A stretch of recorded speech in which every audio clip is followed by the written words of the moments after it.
بسم اللہ الرحمن الرحیم۔ ایک مرتبہ ایک ٹیچر نے اپنے اسٹوڈنٹ کو ایک سیب دیا، پھر دوسرا سیب دیا اور پھر تیسرا سیب دیا۔ اسٹوڈنٹ سے پوچھا گیا کہ تیرے پاس کتنے سیب ہوئے؟ وہ اسٹوڈنٹ کہتا ہے کہ 4۔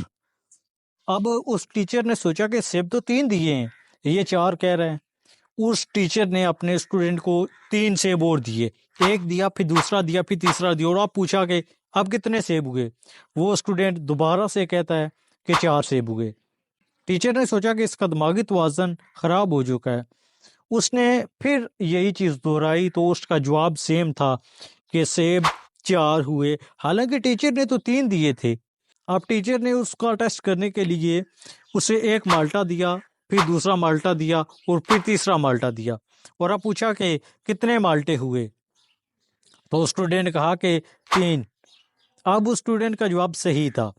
اب ٹیچر نے سوچا کہ اس کا دماغی توازن تو ٹھیک ہے، تو اب اس ٹیچر کے ذہن میں یہ بات آئی کہ کیا وجہ ہو سکتی ہے کہ یہ مالٹے تو ٹھیک بتا رہا ہے لیکن سیب غلط کیوں کاؤنٹ کر رہا ہے؟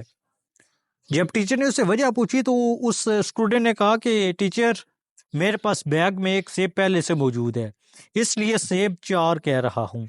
یوں یہ کہانی ختم ہوئی۔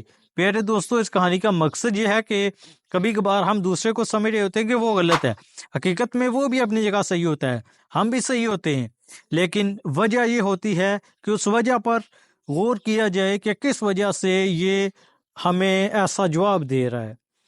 جب ہم اس وجہ کو معلوم کر لیتے ہیں تو حقیقت ہم پہ آشکار ہو جاتی ہے اور ہم اس وجہ کو تسلیم کر لیتے ہیں۔